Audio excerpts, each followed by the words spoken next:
You know that feeling when someone finally gets caught? Yeah. Dillon Waller's about to realize the detectives know everything. Every move he thought he got away with. Every lie. It's all catching up. And trust me, he can feel it. This is the story of the evil son who thought he could get away with it. But the detectives know, and justice is about to be served. Let's dive in and see what really went down. The officers didn't know it yet, but the moment they stepped onto that porch in Las Cruces, New Mexico, they were seconds away from opening a door that would shatter an entire family forever. If you're into dark mystery, real crime, and cases that make you whisper, how could someone do this? Hit that subscribe button now, because this story gets darker faster. It was the morning of November 21st, a crisp desert morning, bright sun, but nothing felt alive. Las Cruces PD had been called for routine welfare check. Simple, ordinary job. Someone hadn't answered their phone. Neighbors were worried. Family hadn't heard from them. But this time, it wasn't just anyone. It was 69-year-old Cynthia Berendzen, a woman loved by her community, the kind who always called back, always checked in. Her silence, wrong, terrifyingly wrong. A close friend met the officers at the house, clutching a spare key, hands trembling. She hadn't heard from Cynthia in days, and Cynthia never went quiet like that. Cynthia's car was in the driveway, porch light glowing. Everything looked normal, too normal. An officer slid the key into the lock. A tiny click, a slow push, and instantly the smell. The living room looked untouched. Couch cushions perfectly aligned. Framed photos standing. Blinds half open, like someone had stepped out for just a moment. Nothing screamed break-in. Nothing screamed fight. But the hallway, that's where the house started telling its story. A small streak of dried blood led them toward a bedroom. A breadcrumb trail someone had tried and failed to erase. Inside that room on the floor, they found Cynthia. Her body was already in an advanced stage of decomposition. She had been dead for days. But what was even clearer, this was no accident. There were injuries. Signs of a struggle, quiet, desperate. And most telling of all, signs someone had tried to clean the scene afterward. Whoever did this knew her. Felt comfortable enough to move around her house. Wiped linger, like they belonged there. And one name kept coming up almost immediately. Her son, Dillon Alexander Waller. Family told detectives everything.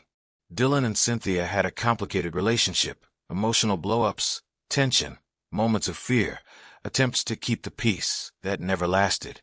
Cynthia loved her son, but lately she had confided that she felt unsafe. The most chilling detail? Dillon was nowhere to be found. Not answering calls. Not replying to texts. Not showing up to work. Police didn't say it out loud yet, but everyone felt it. This was homicide, and every clue was pointing straight at Dillon. What investigators would uncover next? A level of betrayal so dark, even seasoned detectives weren't prepared for it. Before we jump in, real quick, smash that subscribe button and hit the bell. Trust me, you don't want to miss this one. What's coming up? Dark, twisted, and straight up messed up. So here's the deal. Detectives started digging into Cynthia Berendzen's life, and what they found, way different than what neighbors or friends thought. On paper, Dillon Waller looked like your average dude in his 40s, part-time job, living at home. Mom loved him, all chill. But inside the house, inside those walls, it was a totally different story. Turns out Dillon had been acting super shady for weeks before the cops even showed up. Neighbors saw him moving furniture late at night, rocking gloves like he was prepping for something, acting straight up nervous. His social media? Basically wiped clean. And people were talking, whispers that he'd been beefing with his mom, though nobody knew why exactly. Inside the crib, cops found signs Dillon tried to scrub evidence. Bleach everywhere. Cleaning supplies strategically placed. Towels gone. Little stuff, fingerprints smudged, things moved around, all pointing straight at a cover-up. This wasn't some heat-of-the-moment freak-out. Nah, Someone had planned this. Calculated. Cold. Then came the big break. Cops pulled phone records. Dillon's location pings? Total lie. Calls deleted, texts wiped. And surveillance footage? Caught him bouncing from the house right around the time Cynthia died. Every single detail painted a straight-up chilling picture. A son plotting against his own mom. Court docs later spilled the tea on the motive. Family drama, fights about money, and simmering resentment that had been building for months. Friends of Cynthia said she was always trying to help Dillon, even when it was toxic. But she had finally drawn a line, and that line? Apparently it set Dillon off. Then cops found stuff in Dillon's room that made them shake their heads. Cleaning supplies hidden, receipts for bleach, and a little lockbox with stuff that wasn't even his. Every single piece told the same story. He was trying to erase everything he did. As the evidence piled up, Las Cruces PD started connecting all the dots. Timing of calls, contradictions in Dillon's stories, forensic evidence from the scene. It hit hard. This wasn't just a sad death of an older woman. Nope. This was premeditated, and the suspect? Sitting right there in her house the whole time. Even as the detectives pieced it together, the family's pain was raw. Friends described Cynthia as a woman who loved fiercely, gave everything, and always protected Dillon, even when she didn't have to. And now, everyone watching is asking the same thing. How the hell does a son do this to his own mother? The next phase. Oh, it gets crazier. The investigation would dig into tampering, lies, and a timeline that would blow the nation's mind. This isn't just a murder story. It's betrayal, it's premeditation, and justice was creeping closer, slow, but inevitable. The investigation wrapped, evidence was locked down, and Dillon Alexander Waller was finally in cuffs. But hold up, the real drama? That was just getting started. We're talking trial time. Courtroom doors swung open, and the tension was thick enough to choke on. Reporters buzzing, family holding back tears, neighbors whispering.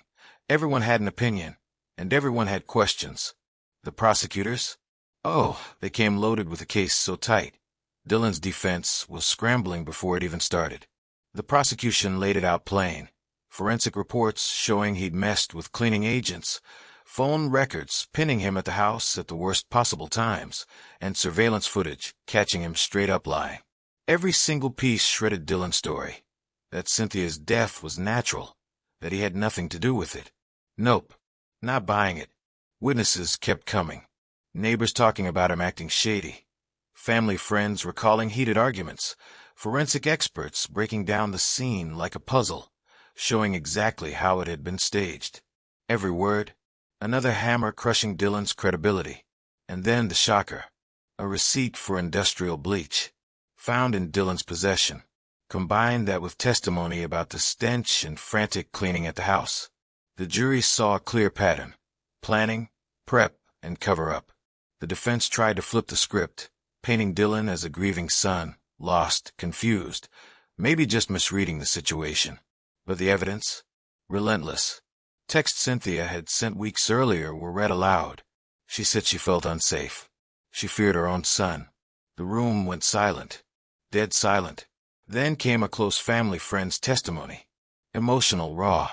She described Cynthia as a woman who gave everything to her kids, who never imagined betrayal from the one person she loved most. Even jurors with no connection to the family felt it in their gut. Closing arguments? The prosecution didn't hold back. Simple, brutal, unforgettable. This wasn't a crime of anger or impulse. This was premeditation. A son planning against his own mother. A life ended, a family destroyed. Hours of deliberation. Every eye locked on Dillon. And when the foreperson finally spoke, boom, game over. We find the defendant guilty of first-degree murder and tampering with evidence. The gavel slammed down, and the shockwaves weren't just in that courtroom. Social media blew up. Locals shared disbelief. People across the country were asking the same haunting question. How could a son do this to his mother? Even reading the coverage now, it's wild. The betrayal, the planning, the cold, calculated moves. It's the kind of story that sticks with you long after the video ends. The courtroom was jam-packed. Cameras lined the back, reporters scribbled like their lives depended on it, and Cynthia Berendzen's family huddled together, holding on tight. Months of waiting, of hoping, of heartache. It all came down to this moment. And trust me, no one was ready for the emotional weight about to drop. The judge read the verdict loud and clear. Dillon Alexander Waller, guilty of first-degree murder and tampering with evidence. Each word hit like a hammer. Then came the sentencing. Life in prison without parole. Dillon, once cocky, acting untouchable, now slouched, head down, avoiding eye contact like the walls themselves were judging him. For Cynthia's family, it was complicated. Relief. Yeah, the system finally did its job. Sorrow. Oh, it cut deep. Because no life sentence, no verdict, could ever bring Cynthia back. Outside, the reactions went viral instantly. Social media blew up. Justice served, but nothing will heal the family's pain. How do you even plan a murder against your own mom? Unreal. Cynthia Berendzen didn't deserve this. RIP. Local news ran nonstop coverage.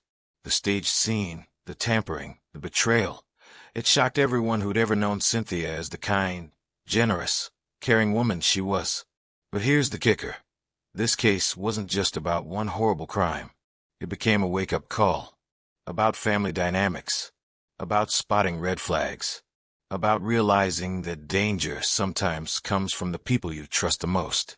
Friends and neighbors shared stories of Cynthia's generosity. Her laugh. The way she always had someone's back.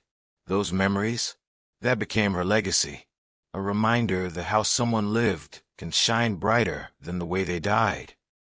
Law enforcement praised the investigation. Detectives, forensic experts, and prosecutors had built a case like a masterclass. Phone records, texts, surveillance footage, witnesses, all lined up perfectly.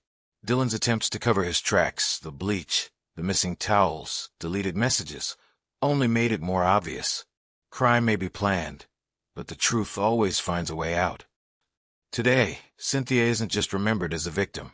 She's remembered as a mother, a friend, a neighbor, a woman who gave love, even when she didn't get it back. Her story is both a warning and a tribute. Warning about betrayal hiding in plain sight. Tribute to a life lived with courage, dignity, and kindness. And Dillon, he's behind bars, serving his life sentence. But the conversation continues. About family, about red flags, and about the people we think we know the best. Broken heart, every shocking story has a lesson buried inside. You've been watching the Crime Chapter.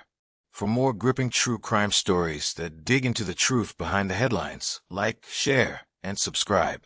Because the next story, yeah, it might be the one they really don't want you to hear.